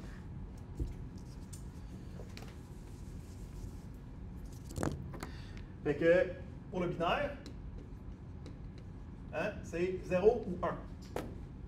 Facile, convivial. Il y a, avec cette représentation-là dans un ordi, on peut aussi avoir tout simplement les valeurs logiques qu'on dit booléennes. Donc, des valeurs booléennes, c'est d'être capable de dire c'est vrai ou faux. Puisqu'il y a juste 2 états, habituellement, tu peux le mapper directement et dire, bien, habituellement, le 0, c'est considéré comme faux, puis le 1, c'est considéré comme vrai. Hein? Fait que les ordi vont souvent avoir des informations de type booléenne, ou parfois on dit logique, hein, qui va être juste vrai ou fausse. C'est booléen parce que c'est le gars qui l'a fait, là, il s'appelait Boole, B-O-O-L-E. Fait que, il a mis son nom là-dessus, puis il était comme, moi, je mets ma marque dans le monde de l'informatique. En fait, c'était même pas d'informatique dans ce temps-là, il ne savait pas que ça allait exister, mais il l'a fait, c'est maintenant de la logique booléenne. Là, qu'est-ce qui est intéressant, c'est, OK, oui, j'ai du binaire, là, juste le 0 ou le 1, mais si je veux être capable d'avoir des plus grandes valeurs, je suis capable de compter en binaire. Okay? Donc, je vais prendre pour acquis que vous savez compter en décimale, hein, qui est notre unité normale de base 10. Hein, pourquoi c'est une base 10? C'est parce qu'il y a 10 valeurs différentes. 0, 1, 2, 3, 4, 5, 6, 7, 8, 9. Puis quand tu manques de valeurs, tu changes d'ordre, puis tu recommences. Hein? Donc, tu changes, monte à 1, là, tu as 0, 1, 2, 3, 4, 5, 6, 9, monte à 2, 0, 9, ainsi de suite. Fait que le binaire, c'est le même principe. C'est juste qu'à la place d'être une base 10, c'est une base 2. Tu as juste 2 valeurs. Fait que tu as 0, 1, puis tu es rendu à la fin. Fait que qu'est-ce que tu fais après? Ben, c'est le même mécanisme. Tu changes d'ordre. Hein? Fait que ça devient 1 ici, puis là, tu recommences. Puis là, si je veux compter encore plus, ben, je fais 1, 1. Puis là, si je veux compter encore plus, ben, là, je change d'ordre. Mais là, ici, je suis rendu aussi au bout. Fait que je change d'ordre encore. Et ainsi de suite. OK? Donc, je suis capable de compter en binaire en utilisant plusieurs transistors. Là. Donc, astérix, c'est pas exactement comme ça, qu'il n'y a pas un transistor pour un bit, c'est un petit peu plus complexe que ça, là, mais ça peut être un peu réduit à ça. Là. Donc, on a la capacité d'avoir des 0 et des 1, puis d'être capable de compter. Bien, si je suis capable de compter, ça l'implique donc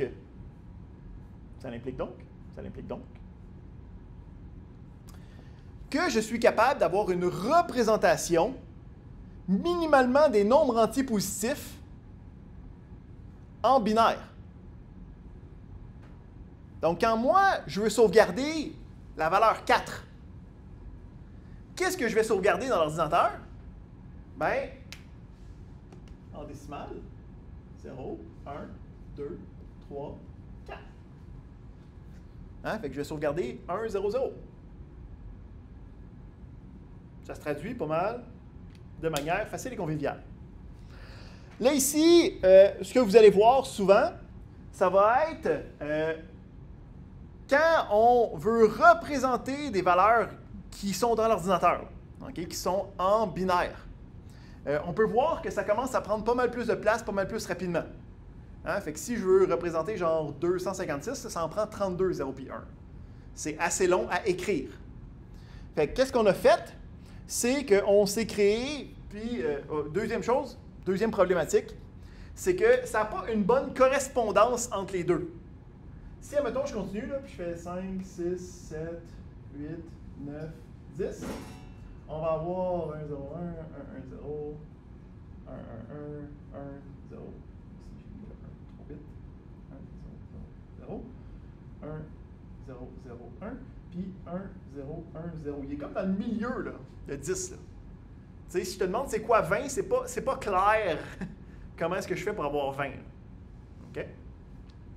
Fait que pour être capable de ne pas s'arracher les yeux à chaque fois que j'ai besoin d'écrire du binaire, on a commencé à écrire ça dans une autre base qui était plus compatible avec la multiplication de... parce que c'était en puissance de 2. Là, fait que, à la place d'utiliser une base 10, on a utilisé une base 16. Hein? C'est ce qu'on appelle l'hexadécimal. Donc, l'hexadécimal, c'est 16 l'hexa. Puis décimal, ben, c'est une manière de compter le nombre de décimales. Fait que là, on s'est dit, pas de problème. Hein? On avait de 0, 1, ça c'était binaire. 0, 1, 2, 3, 4, 5, 6, 7, 8, 9, ça c'était décimal. L'hexadécimal, on a 16 symboles. Fait que les symboles, ça va être 0, 1, 2, 3, 4, 5, 7, 8, 9.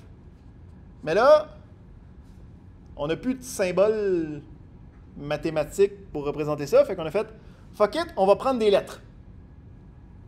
Fait que, en hexadécimal, on compte 0, 1, 2, 3, 4, 5, 6, 7, 8, 9, A, B, C, D, E, F. Puis là, après ça, on tombe à 1, 0. Hein, qui n'est pas 10, là, parce qu'en fait, c'est 16. Fait que, ce que vous pouvez souvent voir, c'est un exemple ici, là. Hein, quand c'est en binaire, c'est des 1 puis des 0. Le décimal prend de la place, puis l'hexadécimal, OK, va être avec des lettres. Pourquoi est-ce qu'on a pris 16? C'est que ça nous permet de prendre une lettre pour 4 éléments binaires, qu'on appelle des bits. Hein? Fait que ça permet d'avoir des grandes valeurs, mais qui ne sont pas comme étalées, puis qui fit exactement avec les 0 et des 1 que l'ordi va devoir utiliser. Fait que quand on a besoin de jaser à quelque chose qui s'apparente au système de bas niveau, là, ça va utiliser habituellement des valeurs hexadécimales. Fait que là, ici, ça va bien pour quand c'est positif. Qu'est-ce qui arrive si je suis fou-braque et je veux sauvegarder -5?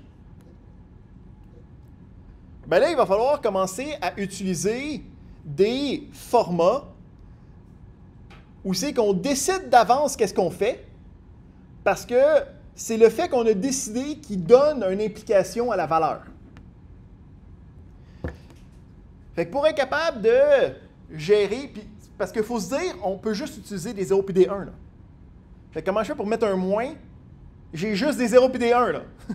Je ne peux pas mettre moins, ça n'existe pas moins, j'ai juste des 0 et des 1. Fait que qu'est-ce que je peux faire? C'est je peux dire, ben gars, admettons que j'ai ces valeurs-là, puis je veux qu'ils soient possiblement négatives. Ce que je vais faire, c'est que je vais me rajouter, pour que ça soit égal partout, là, hein?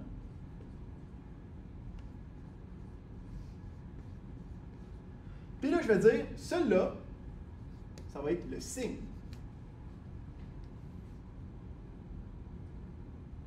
Fait que si j'ai 5,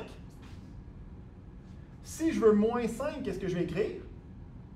Bien, la même chose, mais avec un 1 avant.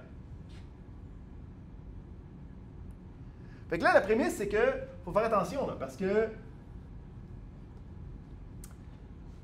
ça ici, si tu ne sais pas que le premier au bout, c'est un moins, tu vas penser que c'est juste une plus grosse valeur. Hein? Fait qu'il faut savoir d'avance que la valeur que tu es en train de sauvegarder, est-ce qu'elle est signée ou pas? Est-ce que ça se peut qu'elle ait un signe négatif? Hein? Donc, vous allez voir, quand on parle de données, on va souvent parler de données avec des entiers signés ou des entiers non signés. Parce qu'on dit à l'ordi, « Hey, prends toutes tes valeurs, ou sinon, garde-en un pour le négatif. » OK?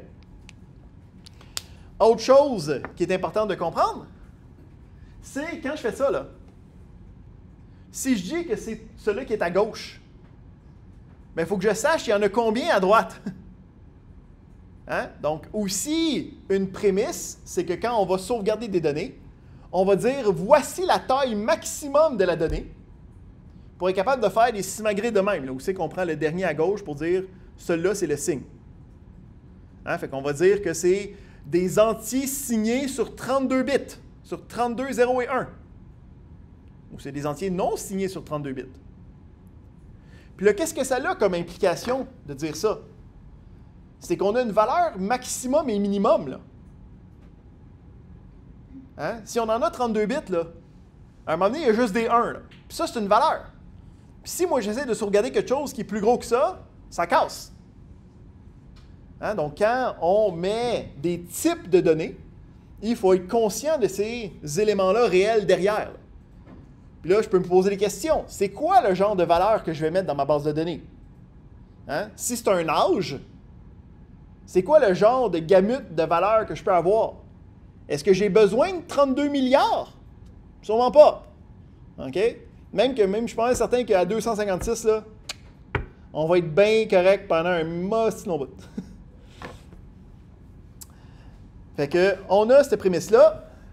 On a la possibilité d'avoir des valeurs négatives. Là, ici, je vous ai menti, parce que j'arrête pas de vous mentir dans ce cours-ci, là. C'est pas juste ça ici qui est utilisé pour le signe, c'est un peu ça, mais il y a comme d'autres dynamiques derrière. Si vous voulez en savoir plus sur le lien, okay, il y a le vrai mécanisme pour être capable d'avoir des valeurs signées. C'est pour regarder l'efficacité d'addition puis de soustraction, là, comme il y a des raisons techniques derrière. Là. Fait qu'il y a un petit peu plus d'éléments derrière. Fait que là, ça va bien, on est capable d'avoir des nombres positifs, négatifs, mais entiers. Hein?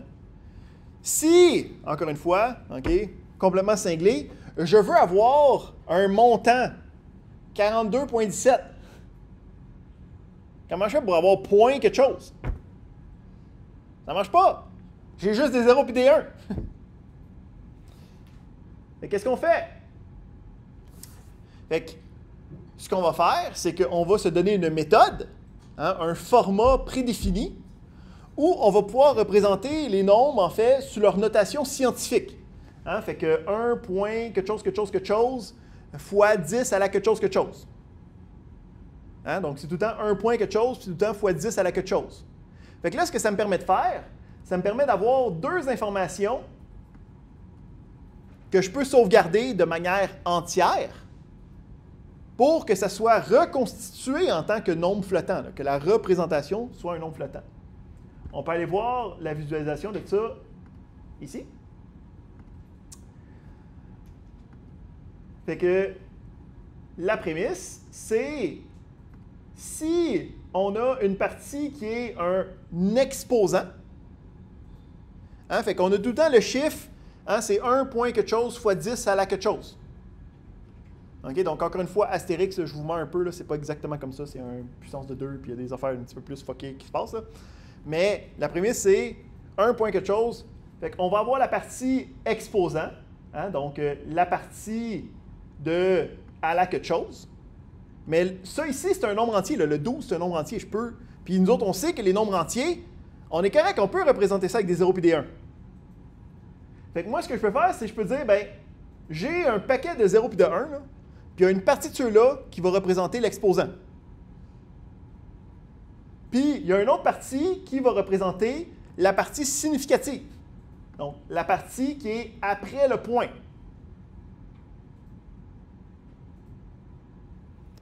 Donc, je prends quelque chose que nous, on voit comme étant fractionnaire, puis je le transforme pour que ça soit représenté, en fait, en deux entiers. Hein? Un qui va être l'exposant, puis un qui va être la partie significative. Puis, on a aussi un bit de signe. Hein, juste pour dire, puis on peut voir le résultat, c'est 1, 2, 3, 4, 5, 6, 7, 8. Hey! Je l'ai changé, c'est moins 1, 2, 3, 4, 5, 6, 7. Hein, juste pour dire, c'est un signe. Donc, on peut voir ici, on a une méthodologie, on a un format qui me permet de prendre juste des 0 puis des 1, puis d'être capable de représenter des nombres fractionnaires. Là, avec ça, par exemple, c'est pas parfait. Okay? Puis, il y a des considérations à avoir, parce que c'est un peu ça que je vais apporter là, ici. Là. C'est pas nécessairement de tout savoir ça par cœur, puis d'être capable de convertir des valeurs en I1394, qui est le nom du format. 754, pardon. Ouais, IEEE 754. La prémisse ici, c'est de comprendre c'est quoi les lacunes, c'est quoi les choses qu'il faut faire attention, c'est quoi qu'il faut garder en mémoire quand on utilise ça, là, parce que c'est l'ordi qui fait tout ça pour nous. Là. La prémisse, c'est que ça, c'est imparfait pour représenter tous les nombres fractionnaires. Il n'est pas capable de représenter toutes les versions des nombres fractionnaires possibles. Pour deux raisons. La première, c'est que la manière qui... Bon, on voit ici qu'il y a un nombre limité de 0 et de 1 pour la partie significative. Hein? Fait que ça implique que si j'ai besoin de quelque chose avec une très, très grande précision, là, on parle de genre 18 chiffres après la virgule, là, à un certain point, il est juste plus capable de le sauvegarder. Là. Fait que lui, il va tronquer ça, puis le restant, ça s'en va. Okay? Fait que si votre base de données est utilisée pour calculer les trajectoires des modules qui s'en vont vers Mars, là, okay? Peut-être faire attention de ne pas juste utiliser des points flottants normaux. Deuxième problématique, c'est que la représentation de ces nombres-là peut donner des problèmes de précision. Donc, comment ça fonctionne? C'est que la partie significative, c'est comme genre, tu y vas comme, tu peux activer le 1 sur 2 qui donne plus 0.5. Puis là, tu as comme le 1 sur 4, puis le 1 sur 8, puis le 1 sur 16, puis le 1 sur 32. Puis, en faisant une amalgame de tout ça, ça te donne comme pas mal tous les chiffres que tu pourrais vouloir, mais pas toutes. Fait qu'ici, on a une représentation là, des genres de problématiques qui peuvent arriver quand j'utilise des valeurs à point flottant. Fait qu'on a ici le gamut de toutes les valeurs. Là. Okay, on a juste une tranche juste pour démontrer la problématique. Aussi qu'il y a des coches vertes, c'est les valeurs qui peuvent être représentées avec le point flottant. Puis les cases noires, c'est les nombres qui ne peuvent pas être représentés par les points flottants. Tout simplement. Fait que si tu essaies de sauvegarder ce nombre-là, lui, il va prendre la case verte la plus proche. Puis il va juste pas te le dire, là, parce qu'il va assumer que c'est ça que tu veux. Fait que ça fait des choses un petit peu loufoques, là, où c'est que si tu demandes c'est quoi 1 sur 3 plus 1 sur 3 plus 1 sur 3, lui va dire que c'est 0.9998.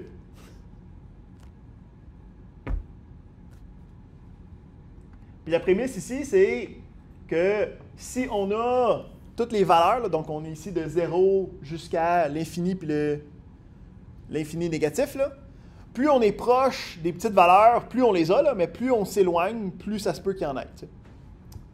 Fait que quand on fait des calculs avec les valeurs fractionnaires, qu'on dit les valeurs à point flottant, il faut être conscient que ça se peut qu'il y ait des problématiques de précision. Okay? Je ne peux pas sauvegarder quelque chose qui va être assurément précis. Fait que ça veut dire que je ne veux pas tout le temps utiliser ça. Là. Si j'ai besoin d'avoir l'âge de quelqu'un, je vais utiliser un entier. Là. Okay? À moins que je ne sais pas, tu es à la petite école, là, puis que c'est vraiment important d'avoir 2 ans et 6 mois. Là. Mais même là, je prendrai une deuxième information pour le nombre de mois.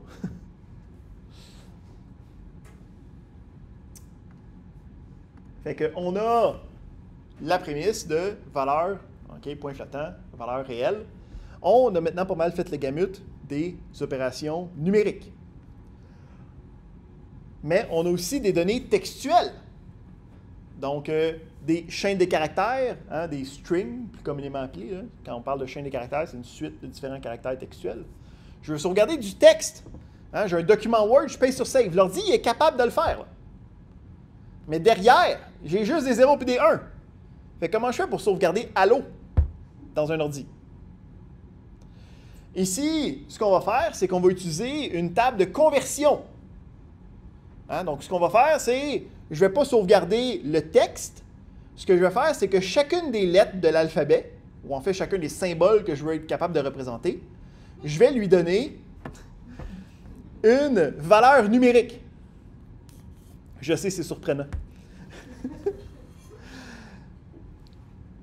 Donc, pour le A, je vais lui donner le chiffre 97. Pour le B, je vais lui donner le chiffre 98. Puis si c'est des valeurs numériques, je sais que je suis capable de les sauvegarder avec des 0 et des 1. Fait que le principe des données textuelles, quand je sauvegarde un fichier texte, ce que je sauvegarde, ce n'est pas du texte. Ce que je sauvegarde, en fait, c'est un encodage du texte. J'ai codifié chacune des lettres en valeurs numériques. Puis j'ai dit à l'ordi, ces valeurs numériques-là, en passant, ça va être du texte. Ça fait que quand tu vas les relire, retransforme-les avec les symboles que tu as dans ta mémoire pour que la personne voit que c'est du texte, puis il ne sait pas que moi, je ne suis pas capable de sauvegarder du texte. Fait que là, la dernière chose qui nous reste à nous demander, c'est, OK, ben comment tu as su que le A, c'était 97, puis que le B, c'était 98? Ben, c'est parce qu'on a une table d'encodage reconnue. OK, donc la table d'encodage, par défaut, c'est ce qu'on appelle la table ASCII. Donc, si on s'en va voir la table ASCII, on va revenir ici aussi, comme ça. La table ASCII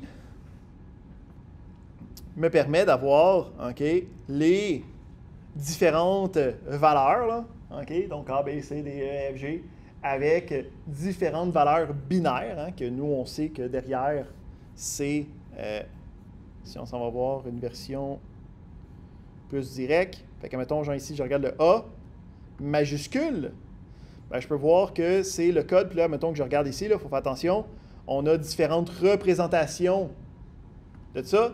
Donc, on l'a en hexadécimal, on l'a en décimal, puis il y en a même un autre là, pour les weirdos là, qui sont l'octal, là, qui est en base 8. Nous autres, je n'oserais pas de ça, puis on l'a en binaire. Fait qu'on peut voir ici, on a le A majuscule, qui est le code 41, qui est 1000001.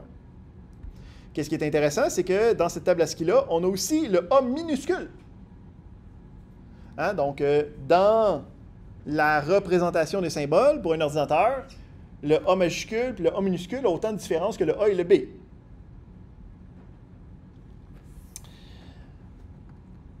Aujourd'hui, ce n'est pas directement cette norme-là qu'on utilise. Ça, c'était comme la norme au début. Là. Puis, il y a certaines problématiques avec ça, particulièrement parce que la norme s'arrête assez tôt. Okay? Il y en a juste 127 caractères, en fait 128. Mais on n'a pas rien pour la majorité des langages qui n'est pas l'anglais. Hein? Donc, nous, on des fancy francophones qui utilisent des accents. Puis on pourrait être espagnol, puis commencer à avoir des cédilles dans d'autres sens ou des points d'interrogation à l'envers.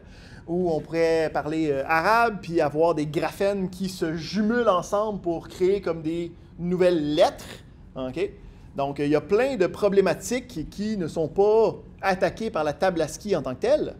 Donc, il existe en fait aujourd'hui une meilleure norme pour représenter toutes les entités textuelles de notre belle planète.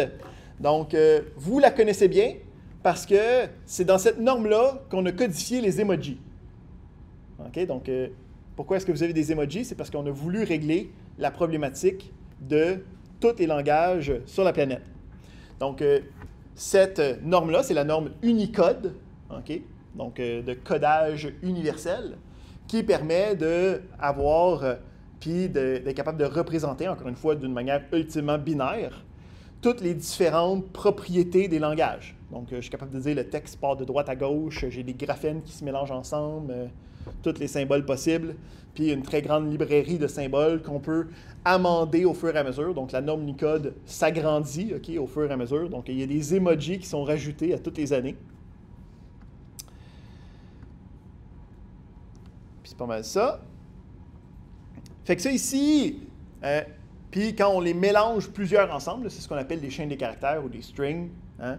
Donc, habituellement, les entités textuelles, c'est plusieurs de ces caractères-là. Après ça, on a les données complexes, okay? Ou ce qu'on appelle les structures de données des fois. Donc, comment est-ce qu'on fait pour être capable de regrouper des données ensemble? Il y a différentes manières. Okay? Donc, dans les environnements de programmation, on utilise souvent des listes, okay? Qu'on appelle aussi des fois des tableaux ou des séquences qui me permettent de prendre plusieurs valeurs de même type habituellement, puis de les agencer ensemble.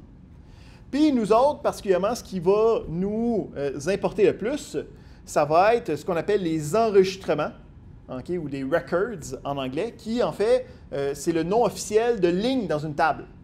Hein, quand on a un amalgame de valeurs, puis que chacune des valeurs a son propre type, une ligne d'une base de données, on appelle ça aussi un enregistrement, dépendamment du langage ou de l'environnement. Là, des fois, on appelle ça des tubes, des strucs, c'est tous des synonymes pour représenter un regroupement de plusieurs éléments, habituellement de différents types, qui représentent un ensemble indissociable. Fait que ça fait le tour des types comme simples de base.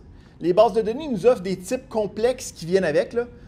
Fait que des valeurs monétaires, des points cardinaux par GPS. Il y a une panoplie, dépendamment de la base de données, là, de types complexes que la base de données peut t'offrir pour essayer de t'aider dans la vie de toujours. Des dates, hein, c'est quelque chose aussi qui est supporté directement dans les bases de données. Excellent. Puis avec ça, ça fait pas mal le tour de qu'est-ce que je voulais voir avec vous pour la séance d'aujourd'hui.